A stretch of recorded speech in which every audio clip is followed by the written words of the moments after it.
I found a baby onesie in my boyfriend's car with a gift tag, signed Daddy. He swore it was for a coworker's shower.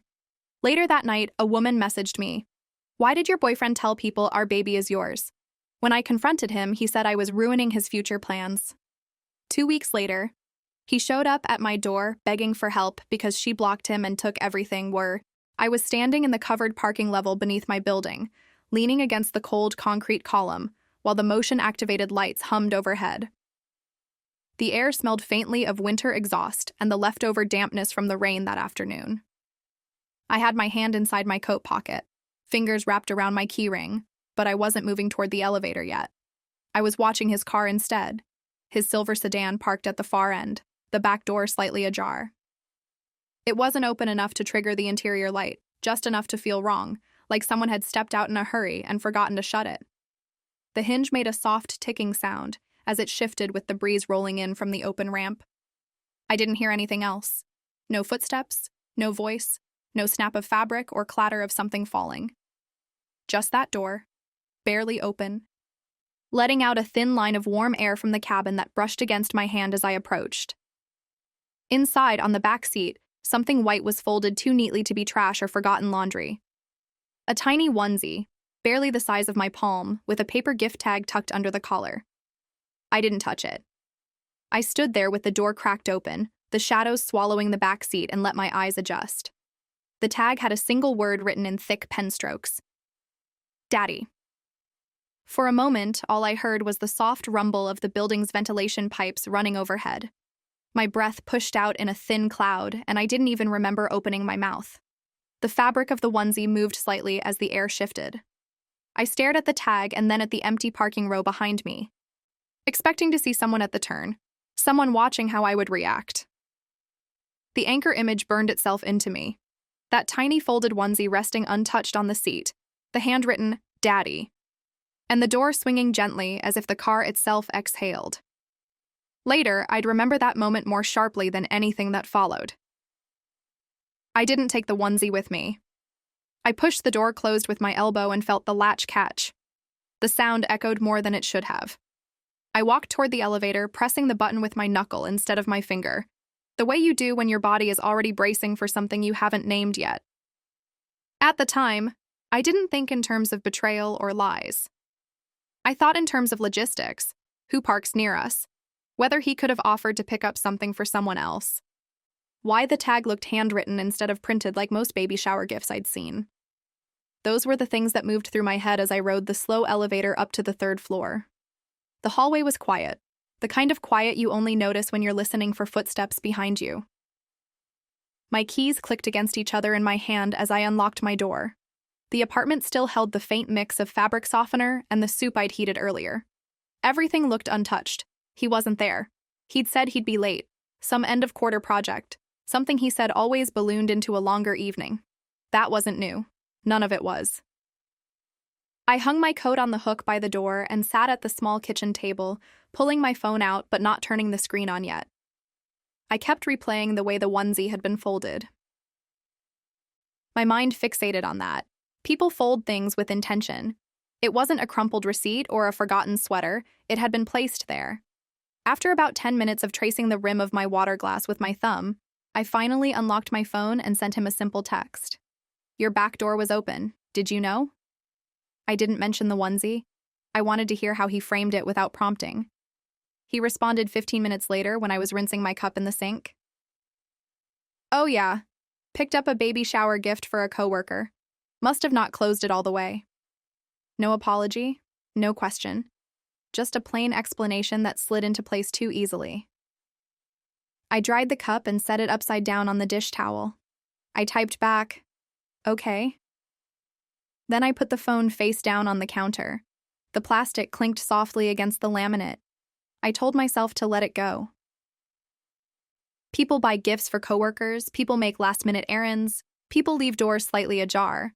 I had no evidence of anything else. But I remember standing there with my hands braced on the counter, looking at the faint pattern in the laminate surface, the tiny flecks of white and gray, and feeling something shift. Not suspicion exactly, but awareness, like I'd stepped just a few inches out of step with the version of life I thought I was in. That night, when he came over, he put his keys in the dish by the door the same way he always did. His jacket smelled like outside air. He kissed the top of my head and opened the fridge to pour himself water. Everything about him felt unchanged. He talked about the project he'd been finishing. He scrolled on his phone. He asked if I wanted to watch something. I watched the way he moved, the rhythm of him, the casualness. Nothing looked out of place. Still, I didn't ask about the onesie. I wanted to observe a little longer before I said anything. The next morning, I woke up early for work. The apartment was still dim and cool. He was asleep, face half buried in the pillow, one arm thrown over to my side of the bed. I slipped out quietly, pulled on jeans, and made coffee. The click of the machine echoed more loudly than usual. While I waited for it to brew, I glanced at his phone charging on the counter. The screen was dark, case slightly scuffed at the edges. I'd never gone through his phone. It wasn't something I did. I still didn't reach for it. Instead, I looked at the time, 6:18 a.m., and went back to getting ready. At work, the building smelled faintly of printer toner and the industrial citrus cleaner the janitorial staff used overnight. My monitor flickered on, and I opened my email. Normal tasks, normal messages, normal order. Nothing in the digital world was out of place. But around lunch, while I was microwaving leftovers in the break room, my phone buzzed with a notification that wasn't familiar. Not a number, an account. A woman I didn't know had sent a message request. I didn't open it right away. I put the container on the table, the steam rising off the noodles, and let the phone sit beside it. A message request could be anything. Spam, wrong person, someone selling something. I took one bite of food before picking it up. The message preview read, "Why did your boyfriend tell people our baby is yours?" I didn't drop the phone. My grip tightened so quickly I felt the plastic shift slightly under my fingers. I sat there in the humming break room with my food cooling and the fluorescent lights flickering faintly, staring at those words. My thumb hovered over the screen, but I didn't open the message yet. My heart didn't race. The sensation was more like a small, precise narrowing, focus tightening on a point. After a few seconds, I opened it. Her profile seemed real. Real photos, real friends, a baby bump in one of the recent posts taken in what looked like a living room. No dramatic captions, just normal life. Her message continued. "He told my friends I was just carrying the baby for the two of you. He said you and he couldn't announce yet. Is any of that true?" I read the lines twice, then again. I didn't respond immediately. I backed out, set the phone face down on the table, and listened to the low whir of the vending machine beside the door. Someone's footsteps went down the hall. The microwave beeped behind me even though my food had cooled. I picked the phone back up and typed, "I think we should talk. Can you tell me what's been going on?" She responded almost immediately, faster than I expected. "I don't want to cause problems for you. I thought you knew. I thought you were part of it." I stared at that word, part, and felt the meaning sink in slowly, like a heavy piece of metal sliding into water. We exchanged a few messages, each one feeling like a puzzle piece she didn't know she was handing me. She told me they'd been seeing each other on and off for months. She told me he'd said I was someone he needed for some long-term plan. Those were her words. Needed. She told me she was due in a few months and that he'd been distant lately, telling her he was preparing things with me. I asked her for one thing. The dates. She listed them. Every date she mentioned aligned with the nights he'd said he was tied up with work. I didn't cry. I didn't shake. I didn't even feel heat or cold. I felt the same sensation as when I looked at the onesie, the sense of stepping outside a frame and seeing what had been just out of view. I thanked her. I told her I'd take it from here. I told her she didn't owe me anything else. After I closed the messages, I sat still for at least a minute before standing up to throw my lunch away. The noodles had gone soggy and clumped together. When I got home that night, he was already there, sitting on the couch with the TV on but muted. The glow flickered across the room, reflecting off the glass coffee table. He smiled at me. Long day? I hung my bag on the chair by the door. My fingers brushed the fabric more slowly than usual. "Yeah," I said. "We need to talk." He paused the show. The room fell quiet, except for the muffled hum of the fridge. "What's up?" I sat across from him, folding my hands together in my lap to keep them steady. "I got a message today, from someone who says she's pregnant." His expression shifted too subtly for most people to catch. A slight tightening around his mouth, a flicker of something in his eyes, like he was preparing a response before I'd even said more. She says you told people the baby was mine. He leaned back, exhaling as if I'd annoyed him. You're getting dragged into drama. She's unstable. She makes stuff up. I let him finish. Then I reached into my bag and pulled out my phone, placing it on the coffee table. The screen stayed dark, but the weight of it there felt deliberate. She sent me dates, I said quietly. They match. He looked at the phone like it offended him. You're ruining what I've been building. That was the first sentence that didn't try to deny anything. I sat still. What exactly have you been building? His jaw tightened. A future. I told you I had plans. Everything was lining up, and you're choosing her lies over me. The refrigerator clicked on, louder this time, filling the silence. Why was there a onesie in your back seat? I asked. His eyes flicked away. For a coworker, I told you. Then why was the tag signed Daddy? He didn't answer. Not immediately. When he finally spoke, he said, You weren't supposed to see that yet. The meaning wasn't loud, but it landed with precision, like a dropped pin in a quiet room. I didn't argue. I didn't ask anything else. I stood up, picked up my phone, and walked to the door. You need to leave, I said. He stared at me, disbelief briefly crossing his face, like he genuinely couldn't process the fact that I'd stepped outside his script. But he left. He grabbed his keys and stormed out, muttering something about how I'd ruined everything. I locked the door behind him. The metal of the deadbolt felt colder than usual against my thumb. That night, I wrote down everything he'd said, every date, every detail. I opened a document on my laptop and typed until the cursor blurred in my vision.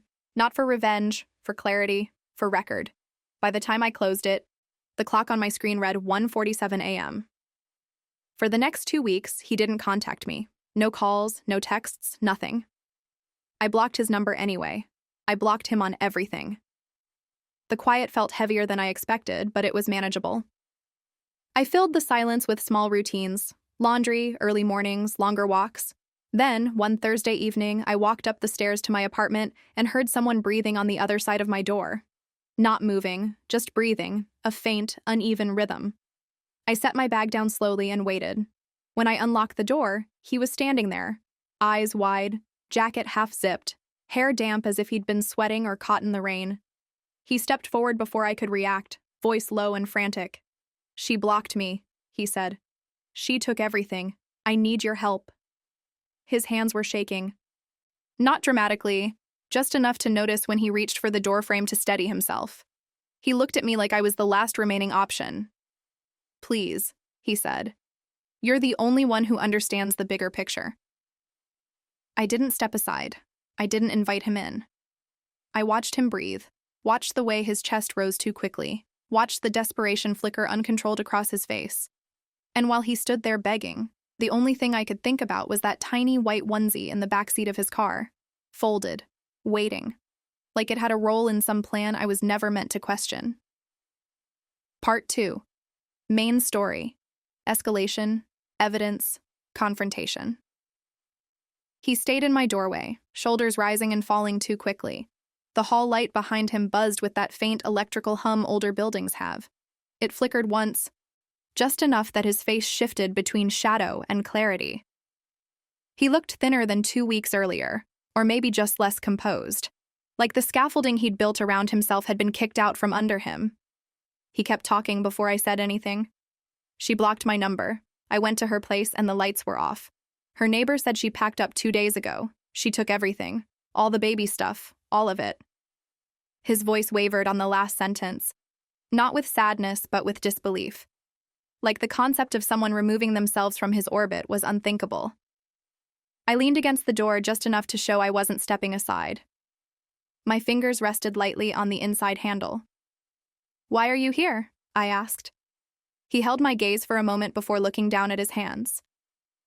Because she ruined everything, and I need to fix it. I need you to help me get it back. There was a pause, a strange, suspended silence where even the hall light seemed to quiet. Get what back? I asked. He rubbed his palm against his thigh, pacing one step to the left, then back to center. My future? he said. The one we were supposed to have. You know what I mean. You felt it too. You were part of it. You had to have known. The steadiness in his voice didn't match the words. It was the steadiness of someone explaining a blueprint only he could see. The hallway air was cool, and the scent of damp concrete filtered in from the stairwell. I kept my breathing even. You're not coming in, I said quietly. He blinked once like the words didn't register. You owe me. I don't owe you anything. My voice stayed level.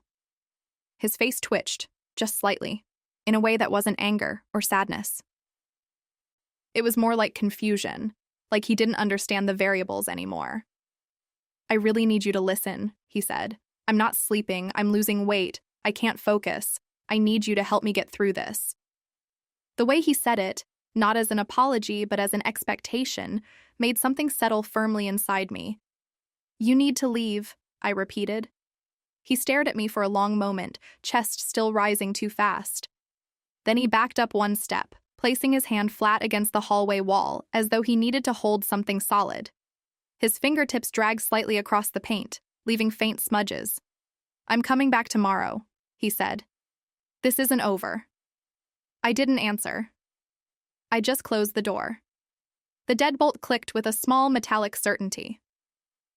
I waited there, hand still on the lock, listening as his footsteps moved down the hallway. They faded near the stairwell door, which shut harder than necessary. Only then did I step back. I didn't sleep much that night. The air in my apartment felt still and heavy, the kind that makes you aware of every small noise, pipes shifting, the fridge cycling, the wall clock ticking softly in the living room. Around 2:30 a.m., I got up and turned on the kitchen light. It buzzed faintly. The glow felt too bright against the quiet. I sat at the table with a notebook I'd bought months earlier for work notes but barely used. I wrote the date at the top, March 14th. Then I wrote everything he'd said at the door, line by line, including the pauses I could remember, the way his hands shook, the exact wording of, "You owe me." The more I wrote, the more I realized I needed to organize what I knew, not the emotions, but the sequence. Events have a logic when you put them on paper. I made a new section labeled Timeline. Feb 4, onesie found in his car. Tag, Daddy. Feb 5, he claims coworker baby shower. Feb 6 to 12, he works late multiple nights. Feb 13, message from the woman. Feb 13, dates she listed match his late work nights. Feb 13, confrontation. He says, you weren't supposed to see that yet. Feb 14 Mar 1, no contact. Mar 14, he shows up at my door, says she took everything. Even written plainly, it looked like a sequence deliberately heading toward something. Not an accident, not a misunderstanding, but a pattern. I tapped my pen lightly against the paper, small, soft taps that sounded louder in the stillness. After a while, I added one more note under the timeline. Behavior, talks about plans, calls it our future, says I'm ruining it. Documentation brings clarity. It also brings awareness. When the clock in the living room hit 3:05, I closed the notebook and placed it inside the drawer where I kept mail. I turned off the light, walked back to bed, and lay awake staring at the ceiling until the morning light crept through the blinds. The next day, I took my lunch break earlier than usual and walked to the police substation near my office. It was a small building, 2 desks visible from the entrance, the faint smell of coffee lingering in the air. The officer at the front desk had a calm, even tone. I handed him a sheet of paper with bulleted points, names, dates, summary. I didn't embellish anything. I just explained the situation as factually as possible. He listened carefully, tapping something into the computer. Has he threatened you? He asked. Not directly, I said, but he showed up unannounced last night. He said he was coming back. The officer nodded, printed out a form, and slid it toward me. This is an informational report, he said. If anything else happens, add it. It creates a record. At the bottom, a number was printed, 251042B. I folded the page and put it in my bag. Procedures don't fix situations, but they create structure. Structure helps you move forward in straight lines instead of circles. He didn't show up that evening, or the next. The quiet stretched over 5 days. I started sleeping a little better, though I still double-checked the peephole before opening my door. That became a small habit. Keys in one hand, eye to the small, distorted glass for half a second. On the 6th morning, a Saturday, I walked down to the lobby to check my mail. The building's entrance always smelled like the rubber mats and the faint detergent they used on the floors. As I opened my mailbox, the front door buzzer went off. I didn't turn around immediately. When I did, he was standing just outside the glass, his face only partially visible through the glare of the morning sun behind him. He wore the same jacket as before, zipped higher this time. His left hand pressed against the door as if steadying himself. He mouthed something, though I couldn't hear through the glass. My mail was still in my hand, a credit card offer, a utility bill, a grocery coupon booklet. I held them loosely, the edges digging slightly into my palm. He pressed the buzzer again. The loud buzz filled the lobby, echoing slightly off the tiled floor. A neighbor walked past me toward the elevator, glancing at the door but not stopping. He mouthed something again. This time I could read it. Open it. I shook my head. Just once. A simple, controlled motion.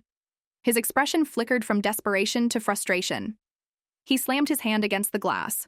Not enough to break it, but enough to make the metal frame vibrate. The sound carried up the staircase. I turned and walked toward the elevator. I pressed the button. My hand stayed steady, though the cold metal made my fingers stiffen slightly. The elevator opened and I stepped inside. As the door slid shut, I saw him still standing there, hand on the glass, face drawn tight. Upstairs? I immediately wrote the time down, 10:12 a.m., and filed it in my notes. Then I emailed the officer whose card I'd taken at the station. Subject, follow-up on report, 25-1042B. Body, observed individual attempting entry, pressed buzzer repeatedly, hit glass, did not gain access.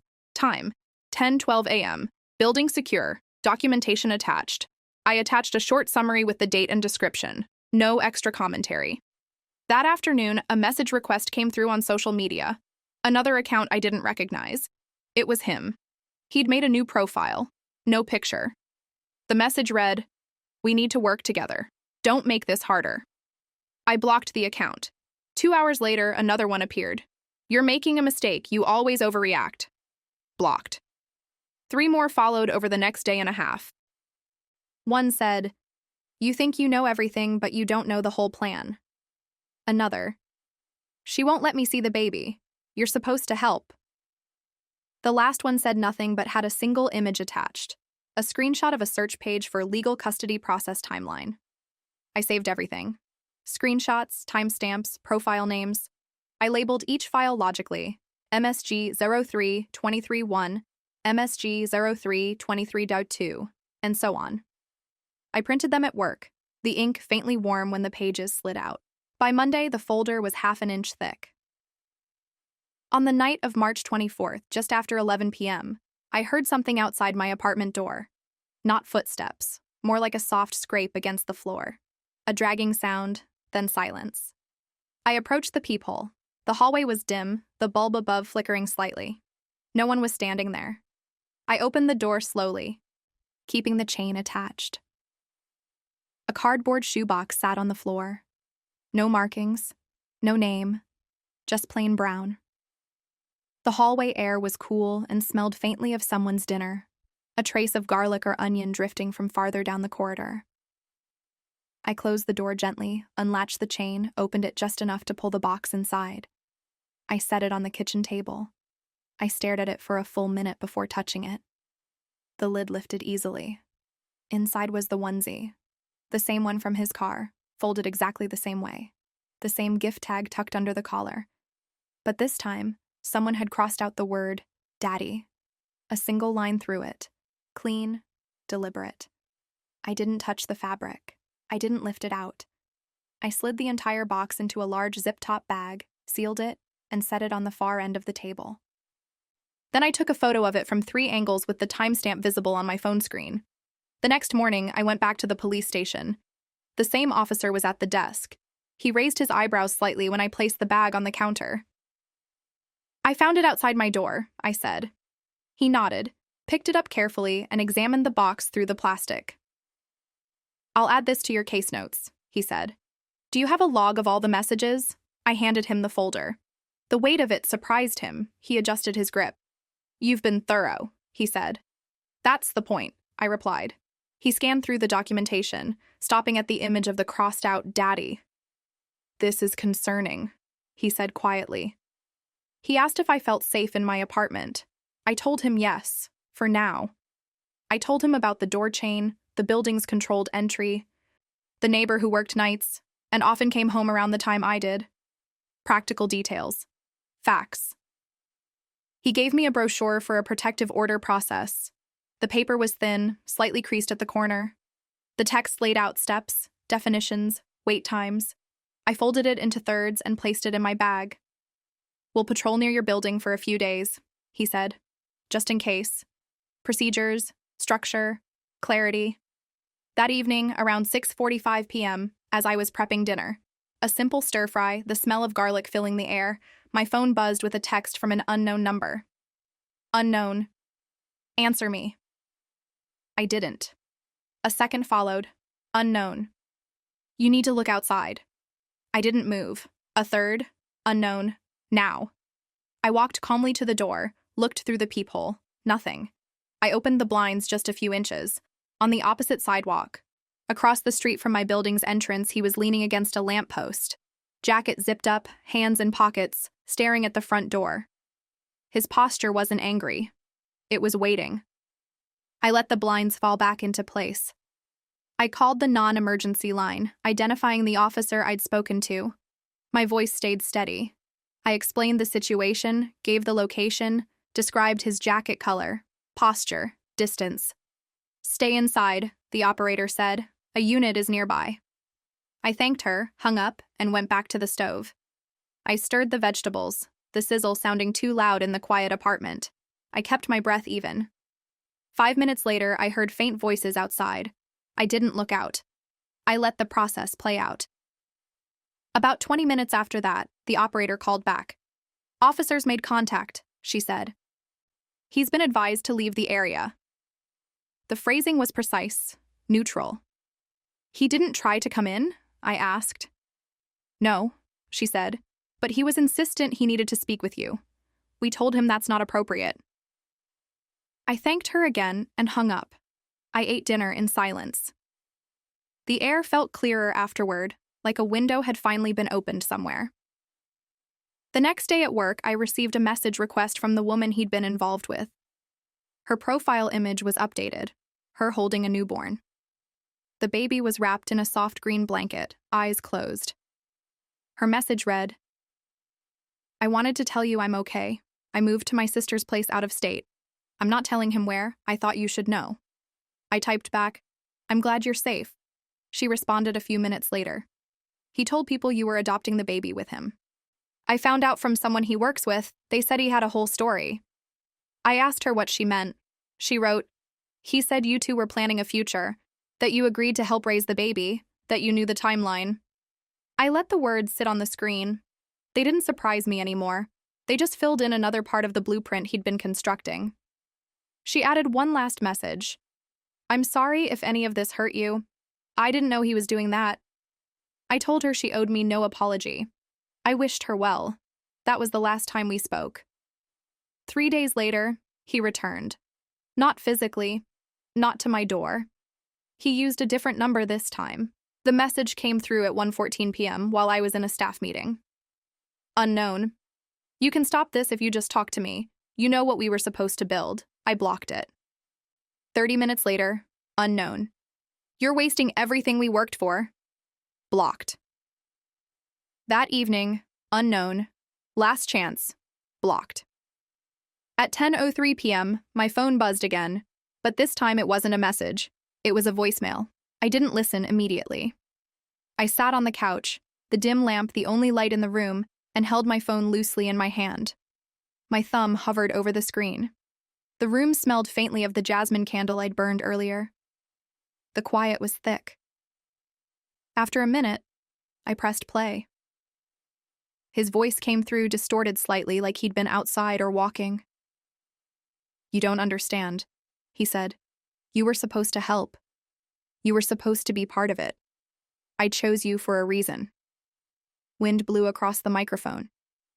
You're messing everything up, he continued. If you'd just come outside and talk to me, we could fix it. You're making this impossible. Then silence. A long silence. 15 seconds of nothing but faint ambient sound. Then very softly, you don't want me to do this without you. The voicemail ended. I saved it, listed it as evidence. Audio 03-29-1. The next morning, I filed for a protective order. I filled out the forms at a metal desk in the courthouse annex. The room smelled faintly of printer ink and old carpet. The forms were simple but tedious. Boxes to check, dates to list, descriptions to condense. My handwriting stayed neat even when my fingers felt stiff. When I turned it in, the clerk stamped the top page. The sound was sharp, decisive. Received. Mar 3842. She handed me a copy and told me the judge would review it that afternoon. I folded my copy and put it in my bag, next to the police report and the printed screenshots. Everything organized, everything dated, everything orderly. Procedures were moving, and for the first time in weeks, the tension in my shoulders eased just slightly. Part 3. Escalation, Revelation, Quiet Closure. I left the courthouse around 9, the morning still cool enough that my breath lingered slightly as I walked toward the bus stop. The streets were already busy, delivery trucks, office workers, the usual shuffling of people trying to get somewhere on time. Everything looked ordinary. I remember thinking how strange it was to move through such a normal environment while knowing a judge would be reading my documentation within hours. At work, my focus stayed steady. Tasks, emails, small conversations about scheduling, routine movements that helped anchor the day. By noon, I'd almost forgotten I was waiting for anything. The call came at 12:47 p.m. A clerk's voice, calm and practiced, informed me the judge had issued a temporary protective order. She gave me the docket number and the instructions for picking up the official paperwork. I wrote everything down neatly on a notepad I kept near my keyboard.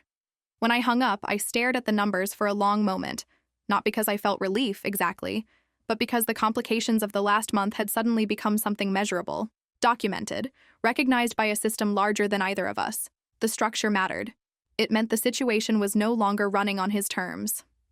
I picked up the paperwork that afternoon. The order was only a few pages. Dense text, definitions, boundaries.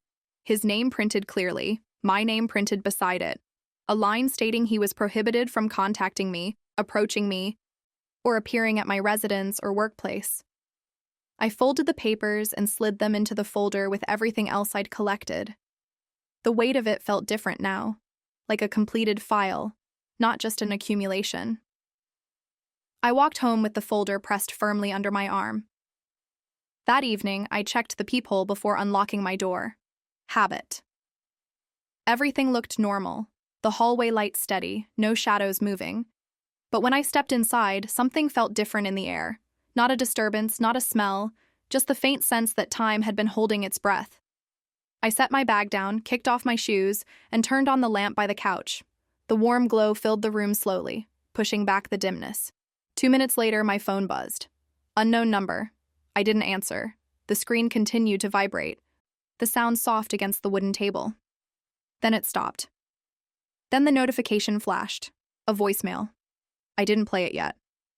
I walked to the kitchen, poured a glass of water, and took one sip. The water tasted colder than usual. Then I listened. His voice came through sounding strained, like he'd been speaking through clenched teeth or walking quickly. I saw the order, he said. You think this stops anything? A pause. A breath. Something rustling in the background. Wind or movement. You were supposed to help me fix this, he continued. You know what happens if you don't? Everything falls apart. You think I didn't count on you doing the right thing? Another pause. Longer. You're ungrateful, he said finally, the tone shifting into something quieter. I gave you purpose. I trusted you. And now you're siding with the woman who ruined everything. I saved the voicemail, labeled it Audio 0332, printed the transcript, added it to the folder. Procedural steps create distance. They turn emotion into data. Around 9 p.m., the building intercom buzzed. The sudden sound cut through the quiet sharply. I froze for only a second before moving to the panel by the door. The small screen showed nothing, just a blurry gray wash from the camera outside. I didn't press the talk button. The buzzer went silent. Then, after a few seconds, it buzzed again. Longer this time. I stepped back, keeping my breaths even. The intercom clicked off again. Then a third buzz, short, impatient. After that, it stopped. I checked the peephole. Nothing in the hallway, just the same dim light, the same stillness. I didn't open the door. Instead, I texted the officer who had given me his card. "Hi, this is first name." Intercom buzzed repeatedly, camera unclear. Could be him. I am inside and safe. He responded 5 minutes later. "Stay inside. Patrol car is being sent. Let me know if you see anything else." I thanked him and sat on the couch with my back straight, hands folded loosely in my lap. I listened to the faint sounds of the building, pipes humming, someone above me walking across their living room, a door shutting down the hall. Nothing else happened that night. The next morning, a package appeared at the leasing office addressed to me. I wasn't expecting anything. I rarely ordered online, and nothing was pending. The receptionist slid it across the counter, a small box light in my hands. I asked, "Was someone here earlier?" She shrugged. Delivery guy dropped it off. Looked normal. I carried it upstairs and placed it on my table. The cardboard felt slightly warm, like it had been sitting in sunlight. I cut the tape carefully. Inside were 3 items: a printed photo of a nursery, crib, mobile, soft yellow walls, a folded piece of paper with handwriting I recognized instantly, a pacifier still in its plastic packaging. I unfolded the note. It read, "You were supposed to help choose these things, you know that." No signature. Just the writing I'd seen on the daddy tag. I sat very still. The apartment was silent except for the refrigerator's low hum. My fingers rested on the edge of the paper, not touching the words. After a moment, I slid everything into a plastic evidence sleeve I'd purchased earlier that week. I labeled it EVID 0331-1 with a sticky note. Then I emailed the officer again, attaching a photo of the note and the items. Subject: additional evidence left in package. The message sent with the soft whoosh sound. I closed my laptop slowly. Later that afternoon, he tried one last time, not by message, not by showing up. This time, he contacted a mutual acquaintance, a coworker of his who barely knew me. She messaged my social profile. "Hey, sorry to bother you. He's saying you have something of his? He's panicking, says you are refusing to give back something important." I stared at the message, letting the implications sort themselves out in my head. He was shifting the narrative again, trying to create a reason to reach me indirectly, trying to frame the situation as a misunderstanding, a dispute, anything but what it was. I replied, "I don't have anything of his. Please don't get involved. There is a court order." She responded with a short apology and said she'd step out of it. The fact that he was reaching sideways now, through people, through loopholes, told me the situation was tightening. Desperation creates improvisation. That evening, I heard movement outside again. Not at my door, down the hallway, near the stairwell. Soft footsteps, a pause, a shift of weight. I looked through the peephole. Nothing. I stayed at the door for several minutes, breathing quietly, listening. Then faintly, I heard a voice. His voice. Not loud, not directed at me. Talking to someone else. I couldn't make out the words, but the tone was familiar, pleading, then sharp, then low again. A rhythm I'd learned without wanting to. I checked my phone. A new voicemail was waiting. I pressed play. "You think you can erase me?" he asked. His voice was quieter than before, like he was standing far away. "You think paperwork changes anything?" Wind again, then clearer. "You were chosen for a reason. I told you that. You're part of this whether you admit it or not." A long exhale. "You shouldn't have pushed me out." Then the voicemail ended. I stood in the entryway for several more seconds before turning away from the door. I sat at the table, opened the notebook containing my timeline, and added a single line. Arrow 331. Voices in hallway. Voicemail number 3. Tone, escalating. I closed the notebook and placed it gently on the stack of documents. That night, I triple-checked the locks before sleeping. The next morning, 2 officers knocked on my door. I opened it cautiously, One of them held a clipboard. "We located him," the taller officer said. "He was near your building again last night. He's been detained for violating the protective order." I nodded once. My hands were steady. "He won't be contacting you for the foreseeable future," the officer added. "You've done everything correctly. Your documentation helped." He handed me a printed notice confirming the incident number. Case Addendum 25 to 1042B. Violation documented. Subject in custody. The text was straightforward, clear. I thanked them. They left. I closed the door gently, the latch catching with a quiet click. I stood there for a while, hand still on the doorknob, letting the stillness settle. Not relief, not triumph, just the stable awareness that something had finally stopped. The next few days passed in a muted rhythm: work, meals, sleep. No voicemails, no messages, no buzzers or boxes or footsteps in the hallway. Silence can feel like a luxury after chaos. Every ordinary sound, the kettle boiling, mail sliding into the box, the elevator dinging down the hall, became a sign that life was returning to its regular shape. On the fourth day, I sat at my kitchen table with all the documents spread neatly in front of me. The folder was thicker than I expected. Reports, screenshots, timestamps, printed voicemails, photos, a chronology of a month that felt longer than it had been. I organized everything one last time, aligning the pages and securing them with a binder clip. The weight of it was substantial. Evidence always feels heavier than emotion. I put the whole folder into a box I kept for important records: tax forms, warranties, lease agreements, practical things, things with structure. This situation now belonged in that category. I slid the box back into the cabinet and closed the door.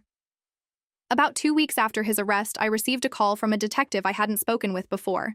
His name was Detective Harlan Voss. His voice was steady, professional, with the kind of practiced calm that suggested he'd delivered difficult information many times. "I'm calling regarding case 25-1042B, he said.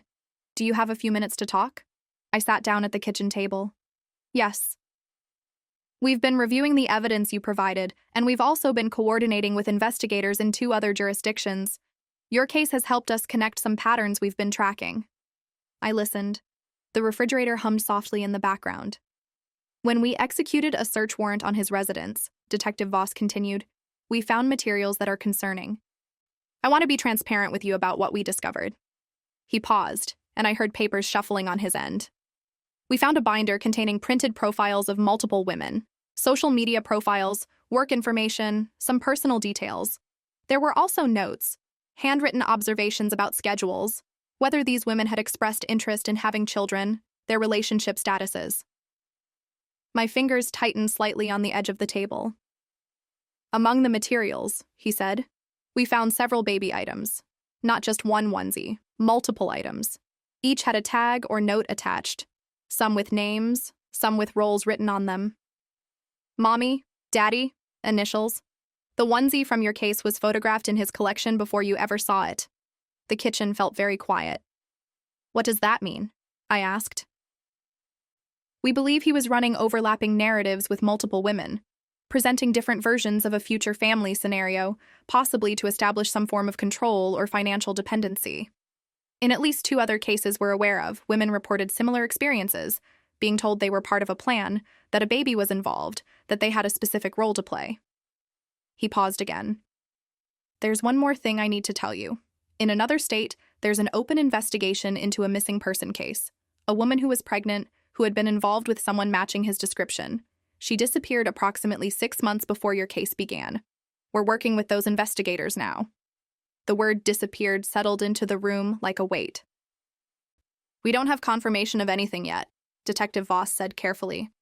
"But your documentation, the timeline, the messages, the voicemail recordings, helped us establish probable cause for the search warrant. Without that, we wouldn't have found the other materials." I sat very still. Outside, I could hear the faint sound of traffic, someone's car door closing. "What happens now?" I asked. "He's being held on the protective order violation. We're building additional cases based on what we found. You may be asked to provide testimony at some point, but that's likely months away. For now, you're safe.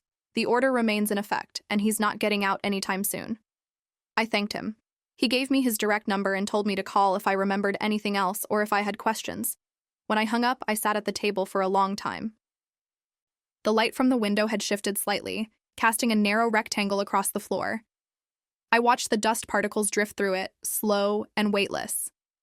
I thought about the onesie, the folded fabric, the crossed-out daddy. I thought about the woman who had messaged me, now safe with her sister. I thought about the other women in that binder, the ones who didn't know yet, the ones who might never know. And I thought about the woman who had disappeared. I didn't cry. I didn't feel shock or disbelief. I felt the same clear, precise awareness I'd felt standing in the parking garage that first night. I had been one piece in something much larger. Something carefully constructed, methodically planned. But I had stepped out of the frame. I had written it down. I had kept the evidence. I had followed the procedures. And that had mattered. That evening, I called my mother. I hadn't told her much about what had been happening, just that I'd ended a relationship and was dealing with some follow-up issues. She didn't press for details, but I knew she'd been worried. "I'm okay," I told her. "It's over now."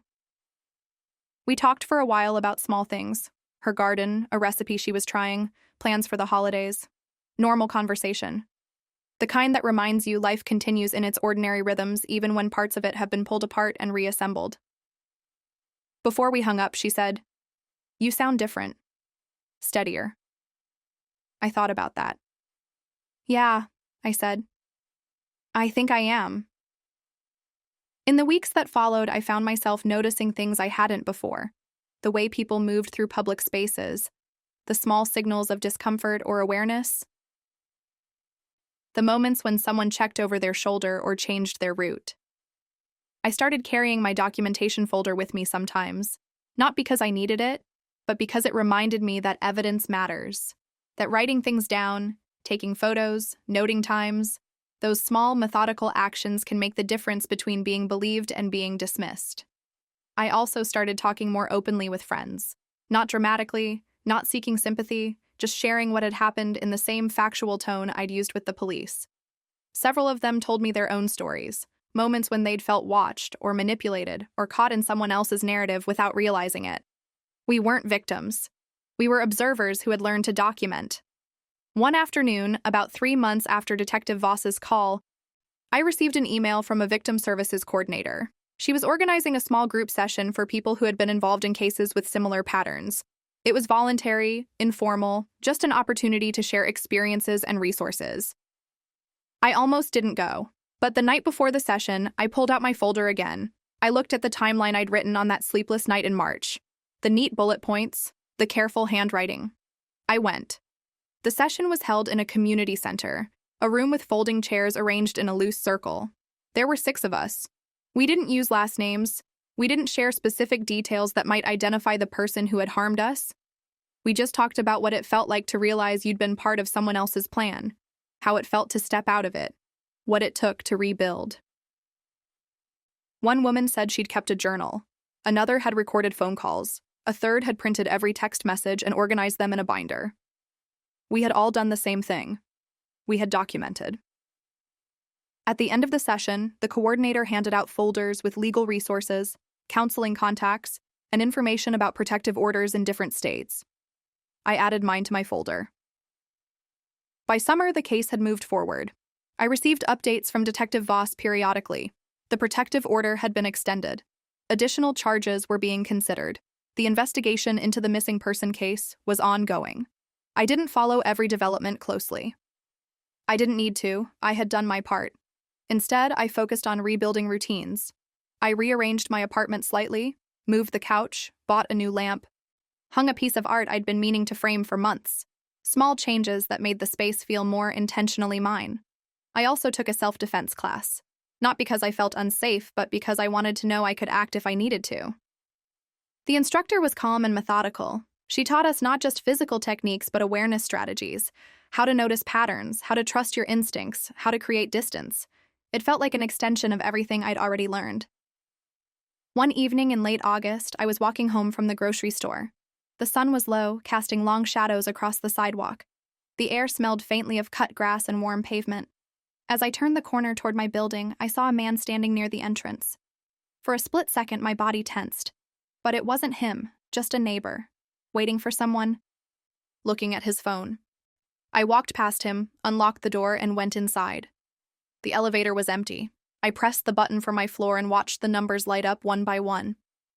When I reached my apartment, I set the groceries on the counter and stood by the window for a moment. The evening light filtered through the glass, warm and golden. I thought about the parking garage, the onesie, the tag that said, "Daddy." I thought about everything that had followed. The messages, the voicemails, the courtroom paperwork, the detective's phone call. I thought about the woman who had disappeared, and the women in the binder, and the woman who had messaged me with her newborn baby in the photo. And I thought about the fact that I was standing here in my own apartment, safe and whole, because I had written things down. Because I had kept the evidence. Because I had trusted the process. Sometimes closure isn't a feeling. Sometimes it's just the sound of your own footsteps, steady again. Sometimes it's the weight of a folder filed away in a cabinet, no longer needed but always there. Sometimes it's the quiet awareness that you stepped out of someone else's story and back into your own.